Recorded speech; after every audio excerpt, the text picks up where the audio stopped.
Осыдан 400 жыл бұрын ғана Осман империясы оңтүстік шығыс Еуропа, таяу шығыс және Түркия жерлерін қамтыған алып мемлекет еді. Оның негізін көшпелі түркі тайпалары қалады. Алайда көп ұзамай Осман империясы өзінің біраз аумағынан айырылып, күш-қуатын жоғалтып алды. Осман империясының тарихы өте бай, сондықтан ол сіз білмейтін терең сырларды бұғып жатыр.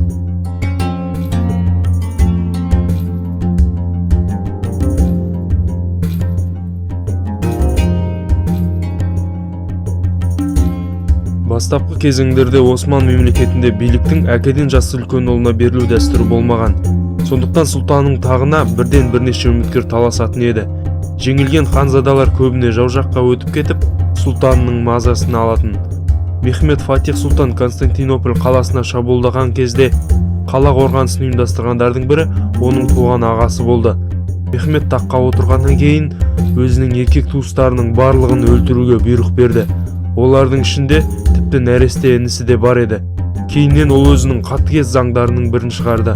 Ол заңда былай делінген: егер кімде-кім сұлтан тағына отырғысы келетін болса, ол өзінің барлық бауырларын өлтіруге тиіс. Осман империясының тарихында бауырлардың бірін-бірі өлтіруі ғана емес, әкесінің ұлдарын өлтіруі де кең тараған құбылыс. Сұлтан Сүлеймен өзінің ұлын өлтіруге бұйрық берген. Оның себебі шахзаданың әскер арасындағы абыройының артуы еді. Шахзада Мұстафа қаза болғаннан кейін оның орнына Селим шахзада мұрагер атанады. Селимнің мұрагер болуы оның інісі Баязитке ұнамайды. Хюрем хатын қайтыс болғаннан кейін ханзадалардың арасы мүлде алшақтап кетеді. 1559 жылы 29 мамырда Баязит пен Селимнің әскері Коня маңында кездеседі. Әкесі Сүлейменнің қолдауына ие болған Селим шайқасты өз пайдасына шешеді. Жеңіліс тапқан Баязит 4 ұлымен парсы шахы Тахмаспты паналайды.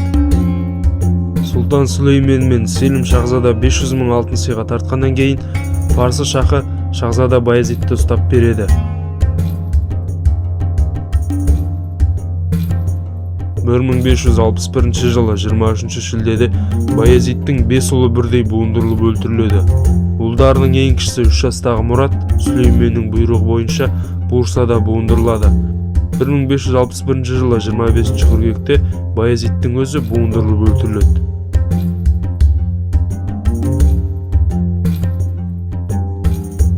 Бауырлардың бірін-бірі өлтіруі халыққа да, дін өкілдеріне де ешқашан ұнаған емес. 1617 жылы Ахмет I қайтыс болғаннан кейін Мехмед шығарған заң өз күшін жояды. Ендігі олар бауырларын өлтірудің орнына шахзадаларды торға қамайтын дәстүр пайда болды. Шахзадаларға арналған Топкапы сарайындағы торлар кафес деп аталды. Осман ханзадалары бұл торларда бүкіл өмірін өткізетін. Олар тұрақты күзетшілердің қарамағында болды. Ханзадалар тор ішінде сән салтанатпен өмір сүрсе де, іші пысқаннан маскүнемдікке салынып, көбісі жынданып кететін.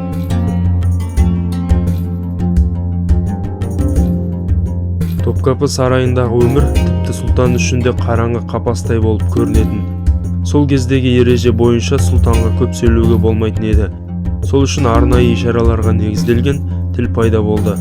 Соның салдарынан сұлтан уақытының көп бөлігін тыныштықта өткізетін. Мұстафа I бұндай жағдайға төзу мүмкін емес деп, бұл ережені жоюға тырысады. Алайда уәзірлер сұлтанның бұйрығын орындаудан бас тартады. Ақыр соңында Мұстафа есінен адасып кетеді. Ол үнемі теңіз жағасына келіп, мұны ақшаны балықтар өз керегіне жұмсасын деп, теңізге тиын тастауды әдетке айналдырады. Сарай өмірі шиеленіске толы еді. Билік үшін барлығы таласатын. Уәзірлер, азбанғұлдар, тіпті сарай қызметшілері.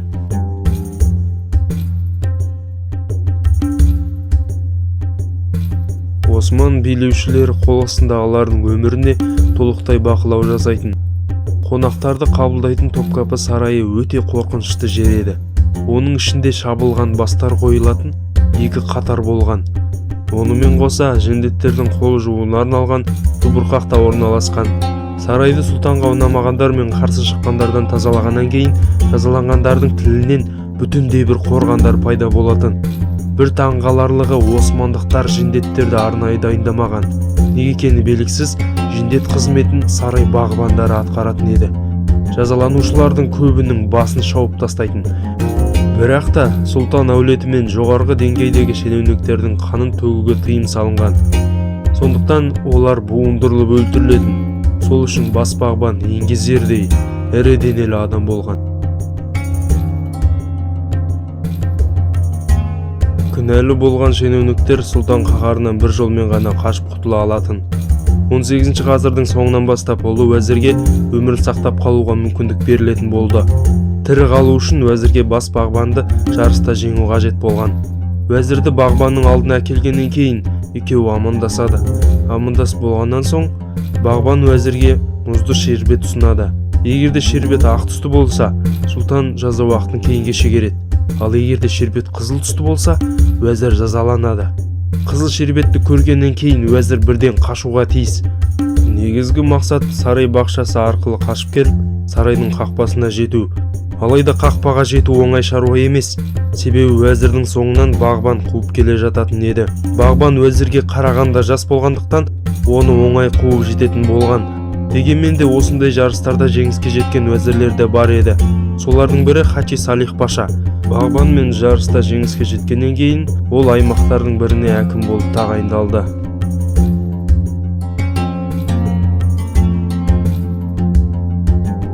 Империяда сұлтаннан кейінгі ең ықпалды адам бас уәзір болса да, қандай да бір қиындық туындаса жазаға бас уәзір тартылатын. Кей жағдайда уәзірді билікке наразы халықтың ортасына тастай салатын болған.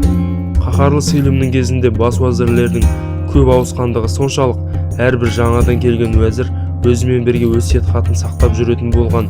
Егерде Стамбул халқы наразы болып сарай алдына жиналар болса, оларды тыныштандыруға бас уәзір аттанатын.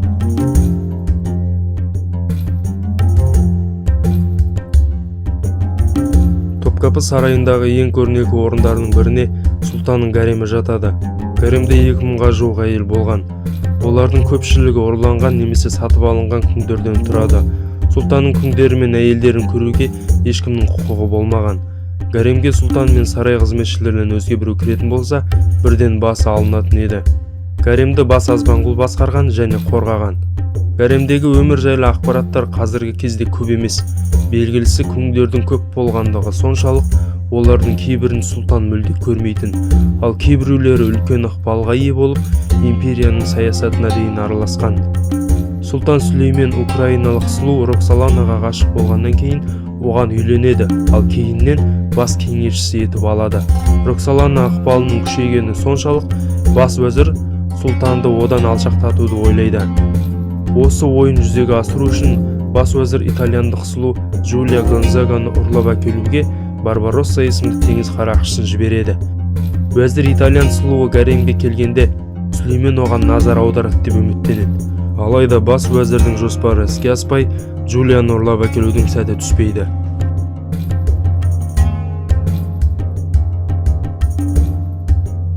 Осман елінің өзгелерден ерекшелігі тепшірме атты салықтың болуында. Осы салық негізінде христиандық отбасылар ұл балаларын беруге тиіс болған. Балалардың көпшілігі янычарлар қатарын толықтырып, соғыс кезінде үнемі алдыңғы қатарларда жүрді. Салық тұрақты түрде алынбаған. Империя әскеріне сарбаздар мен жұмысшылар керек болғанда ғана жиналған. Көбіне Грекия мен Балқан жеріндегі 12-14 шамасындағы балалар алынған. Балаларды жинап Стамбулға келгеннен кейін, оларды тіркеуден өткізіп, сүндетке отырғызып, исламды қабылдатқан. Сымбаттылар мен ақылдылары сарайға жіберілген.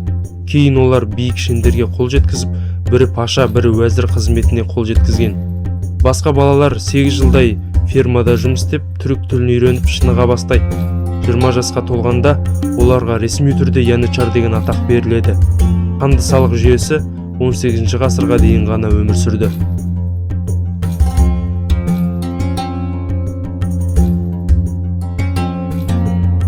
Құлдардың көбін османдықтар Африка мен Кавказдан әкелетін еді.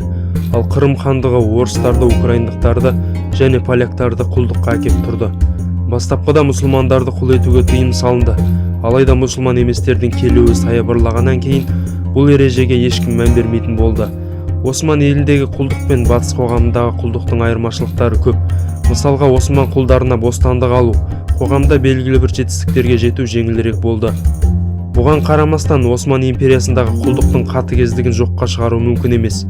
Миллиондаған адамдар жорық кезінде немесе ауыр жұмыстың салдарынан қаза болды. Олардың қатарына азбан құлдарды толтыратын тарттыру үрдісінде қосуға болады. Құлдар арасындағы өлімнің жоғарғы болғандығын дәлелдейтін қарапайым ғана мысал бар. Осман империясына Африкадан миллиондаған құлдар әкелінді, ал қазіргі уақытта сіз Түркия жерінен қара нәсілді адамды сирек кездестіресіз.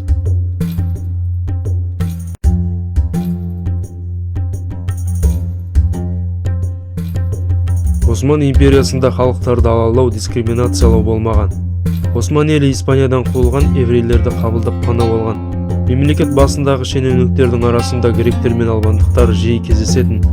Алайда түріктер өзіне қауіп төнгенін сезгенде қатыгездіктен тайынбайтын. Мысалға, қаһарлы селімнің кезінде шииттер оны исламның қорғаушысы деп мойындаудан бас тартады. Осыдан кейін селим олардың парсы тыңшылары болуы мүмкін деп жорамалдайды. Нәтижесінде 40 мыңға жоқ шиит өлтіріліп, ауылдары жерме-жексен етіледі. Гректер тәуелсіздік алуға тырысқан кезде османдықтар албан партизандарын гректерге қарсы айдап салады. Империя аумағы мен ықпалынан айырыла бастағаннан кейін османдықтардың қатыгездігі арта түсті. 19 ғасырда жаппай кісі өлтіру кең тараған құбылысқа айналды. Бұл құбылыс 1915 жылы шарықтау шегіне жетті.